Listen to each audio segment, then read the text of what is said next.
Assalamualaikum dan salam sejahtera. Kita kembali ke dalam Deal Equal Project, channel perpaduan Nusantara. Hai guys, Assalamualaikum, salam sejahtera, salam perpaduan, salam Nusantara, salam.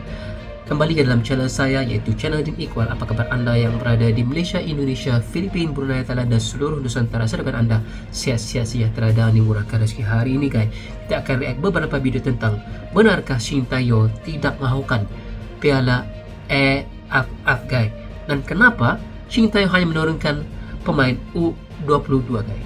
Tanpa basa-basi, ayo kita simak video menarik ini. Dunia sepak bola Asia Tenggara dikejutkan timnas Indonesia yang akan menurunkan pemain U22 di ajang AFF.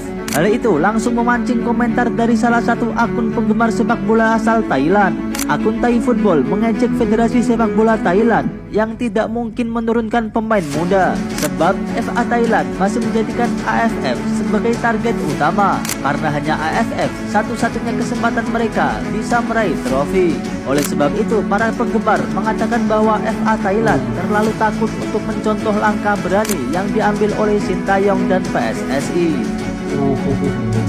Nah, itu dia adalah satu pernyataan daripada satu akun Facebook daripada Thailand yang menyatakan tindakan Indonesia itu sungguh berani dan seakan melecehkan ajang AFF ini guys. Dan mereka mengatakan tindakan Shin Tae-yong itu yang hanya menurunkan pemain U22 adalah sesuatu yang berbahaya. Thailand ini agak iri dengan Indonesia yang mampu menurunkan U22, padahal ia adalah sesuatu laga yang sangat penting bagi Thailand. Nah, kenapa guys? Sebab piala AFF ini adalah antara piala yang mungkin hanya peluang untuk Thailand untuk mendapatkan kemenangan berada di situ guys. Dan mereka juga mengatakan bahawa satu kerugian besar Indonesia tidak menggunakan aset yang mahal, terutama sekali naturalisasi yang sudah pun dilihat sebagai satu pemain-pemain yang benar-benar mempunyai nilai kualiti dan juga potensi yang bisa mempertingkatkan dan peluang Indonesia untuk meraih kemenangan di dalam ajang AFF ini guys.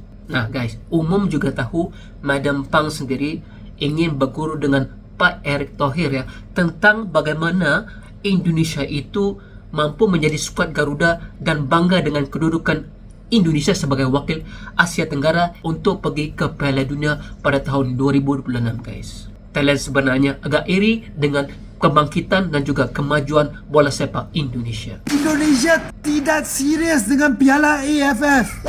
Begitulah komentar pengamat sepak bola Indonesia yang mengkritik keputusan timnas yang menurunkan mayoritas pemain bawah 22 tahun di piala AFF 2024. Menurutnya, langkah tersebut menunjukkan kurangnya keseriusan, apalagi negara lain seperti Vietnam dan Thailand mendatangkan tim terbaiknya. Jelang laga AFF, Shin Tae-yong sedang menjalani pemusatan latihan untuk memilih skuad yang akan mewakili timnas Indonesia. Sejauh ini baru beberapa pemain senior yang ikut, yakni Marcelino, Asnawi dan Arhan. Fire Streak akan dilepas oleh Brisbane Roar jika timnas lolos ke semifinal AFF, dan untuk saat ini Ivan Jenner dan Justin Hubner absent. Menurut Abang, meski ada risiko menggunakan pemain muda yang belum berpengalaman, ini adalah langkah cerdas yang merencanakan masa depan. Fokus utama skuad senior timnas Indonesia kini adalah kualifikasi Piala Dunia, dan Erick Thohir sedang bekerja keras mendatangkan pemain internasional untuk memperkuat tim. Pada saat yang sama, Piala AFF ini akan memberikan kesempatan kepada para pemain muda yang sebahagian besar merupakan pemain lokal untuk menunjukkan potensinya. Jika performanya bagus, mereka bisa segera diintegrasikan ke skuad senior. Abang ingin melihat permainan pemain muda seperti Kadir Ariel, Donny Pamungkas, Ferdian Shah, Hoki Chakra dan lingkar Marcelino dengan temannya Ronaldo Kuate. Gimana geng? Adakah kalian setuju dengan Abang? Komen di sini.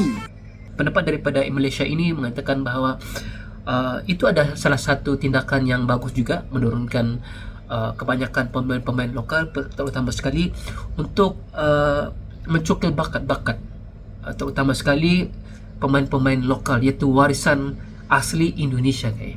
Jika kita rujuk kepada satu petikan ini yang saya baca daripada satu artikel, manager timnas Indonesia U22 iaitu Cik Sumardi mengatakan bahawa penurunan pemain timnas U22 di ajang AFF 2024 ini bertujuan untuk mempersiapkan mereka di ajang SEA Games guys. Dan ini adalah salah satu proses untuk meningkatkan kualitas mereka, guys.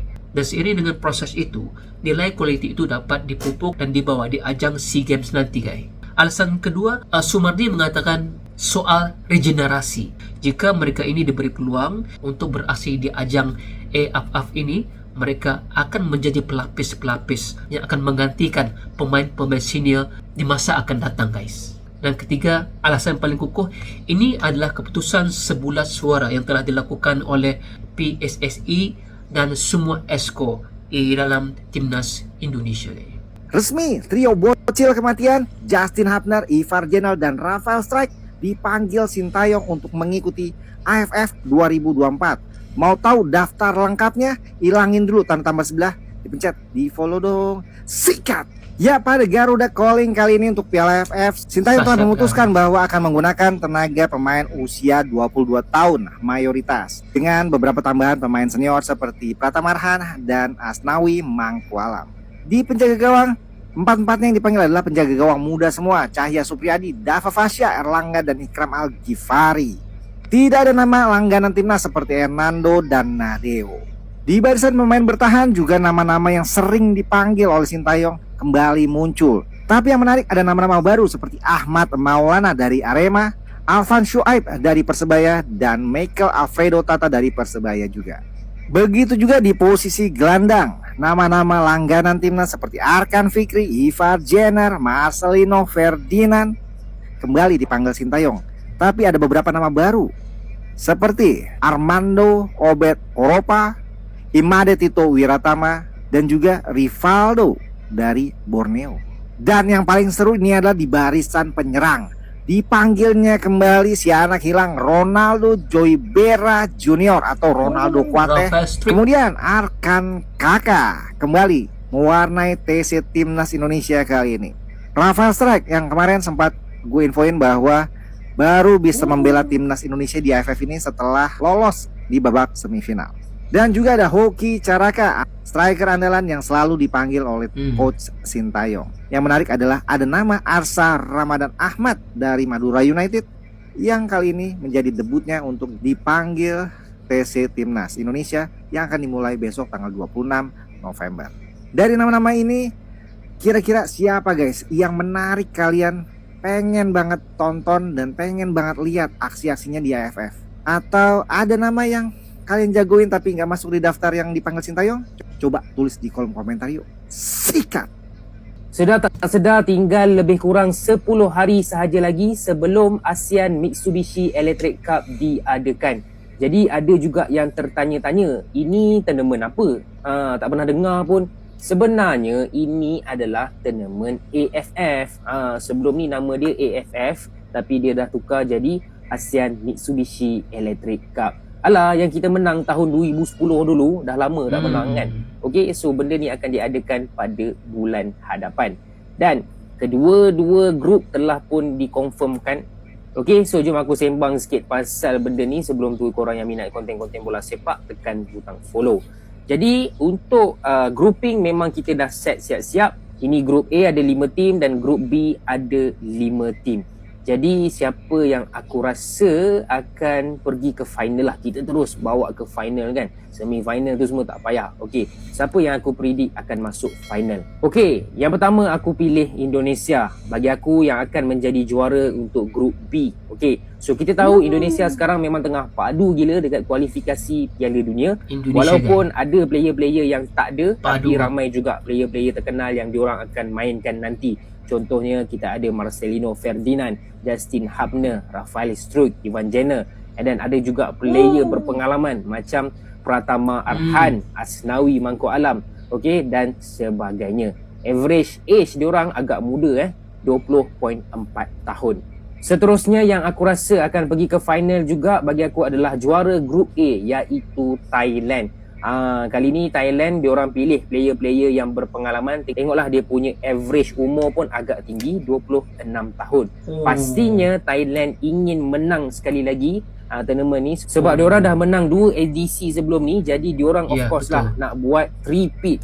Tak ada negara tak ada negara ASEAN dalam sejarah tournament ni pernah buat repeat, dan Thailand boleh buat benda tu pada tahun ini. Mungkin akan ada komen dekat bawah, bang kau ni orang Malaysia, kenapa kau tak rasa Malaysia pergi final? Kau tengok ke tidak game-game Malaysia adik? Kau tengok performance macam tu, kau rasa boleh pergi final ke? Lagipun revolusi Harimau Melaya akan bermula pada 15 Disember. Maknanya selepas tournament tu habis. Waktu tournament tu kita masih lagi dalam management yang barai, tim yang barai. Jadi aku tak rasa pun Malaysia pergi ke final. Okey, korang komen pendapat korang dekat bawah. Macam biasa, yang belum lagi follow akaun ni, tekan butang follow. Jadi kenapa nggak boleh hanya karena mereka lahir di luar? Kan lucu ya. Cuman kan perhatiin deh, setiap saat pasti ada public figure atau pejabat yang mengkritik. Oke, itu hak mereka sila untuk mengkritik. Tapi hak kita untuk tidak memberikan panggung. Gue pun pertama gue hajar juga ini orang-orang yang kritik. Terakhir gue udah bilang gue nggak mau kasih panggung, jadi nggak gue anggapin. Lu mau ngomong itu hak lu. Jadi gue minta netizen pun juga jangan kasih panggung. Ya, apalagi yang penting kita lihat aja bahwa kenyataan kita saat ini mampu berhadapan dengan tim-tim besar. Betul. Tim-tim bukan lagi kelas HFF, tapi tim-tim Asia besar. Asia, udah. Betul. Dan itu udah berapa tahun kan level kita itu Asia. Masa kita kalah bersaing? Level kita itu Asia, lupakan AFF. AFF itu untuk uji coba, try out, cari jam terbang. It's okay. Kamu mau kayak Singapura 4 kali juara AFF nggak pernah ikut Piala Asia. Ya jangan ya, harapan kita nggak gitu ya. Jadi mending nggak usah juara AFF, tapi nggak perlu piala, tapi lu perform. Intermezzo U22 besok AFF kan? Nggak tahu. Ih, Piala AFF besok tuh tim muda Indonesia main. Besok. Iya, menurut coach gimana? AFF ini penting buat SC memberi kesempatan merubah mindset pemain-pemain Liga 1 yang akan bermain, biar mereka bisa mengikuti, biar tahu bahwa standar di timnas utama itu seperti ini. Jadi it's good. Gue setuju pasang semua pemain Liga 1. It doesn't matter lu menang atau enggak. Karena target kita Piala Dunia. Yap. Mindset kita harus berpikir Piala Dunia. Ini kayak batu pijakan aja lah. Iya, untuk bukan terus cuma jalan. trofi. Lu butuh trofi, lu ke Senayan beli trofi banyak tuh. Nggak gitu konsepnya. Aduh, susah nih opa-opa ya. Nah guys, itu adalah beberapa pendapat tentang content creator yang ada di Malaysia daripada Wibro, daripada Jom United dan juga Coach Justin ya, tentang bagaimanakah penyusunan oleh Shin Tae-yong ini dan juga Esko yang ada di dalam PSSA itu guys. Nah, ini adalah cuman pendapat saya ya. Barisan U22 yang diturunkan bagi saya bukan barisan-barisan yang dikatakan, yang kita lihat hanyalah barisan yang biasa-biasa. Karena jika kita simak kembali video-video yang tadi itu, terdapat beberapa pemain itu yang adalah pemain-pemain yang kira senior juga ya, yang telah ditempatkan di sana. Dan kali ini saya rasa Shin Tae-yong punya rencana sendiri, mempunyai aturan sendiri dan juga alasan yang kukuh untuk mengapa menurunkan U22 ini pada masa yang sama, tidak mempelecehkan ajang AFF ini guys. Karena apa? Karena bagi saya Shin Tae-yong memberikan kesempatan pemain-pemain lokal terutama sekali bagi untuk regenerasi ataupun mencari pelapis-pelapis muda bagi menggantikan pemain-pemain senior. Kita tahu sekarang ini memang pemain-pemain yang telah pun beraksi di kelayakan Piala Dunia 2026 memang di tahap yang begitu tinggi, tetapi pada masa yang sama dia ingin menjadikan ajang AFF ini sebagai satu laluan ataupun satu hub di mana pemain-pemain muda ini diuji kebolehan mereka agar mereka rasa wow, ini adalah masa kami untuk bersinar supaya kami menjadi pelapis yang berguna pada masa akan datang. Nah, dan kita kembali kepada poin tadi, terdapat pemain-pemain yang berbakat, pemain-pemain handalan juga di dalam itu. Contohnya seperti di bahagian back diletak seperti Justin Hubner, Asnawi, Mangku Alam, dan di bahagian gelandang juga nanti ada Ivan Jana, Akan Fikri dan juga Marcelino Ferdinand. Dan di bahagian penyerang nanti ialah Rafael Struett. Nah, dan bagi saya apa juga yang telah dilakukan oleh Shin Tae-yong mempunyai alasan sendiri dan juga untuk kebaikan timnas Indonesia sama ada di ajang AFF dan juga di kelayakan Piala Dunia 2026. Dan kita doakan timnas Garuda sama ada U22 dan juga tim senior yang beraksi di kelayakan 2026 akan terus lolos dan mengharumkan nama negara Indonesia. Oke kan, pastikan anda pergi ke channel-channel ini sebab dia memberikan video-video menarik tentang sepak bola Indonesia. Dan jika anda suka dengan reaction saya, jangan lupa tekan like, comment dan subscribe. Kita berjumpa lagi. Assalamualaikum. Bye-bye semuanya.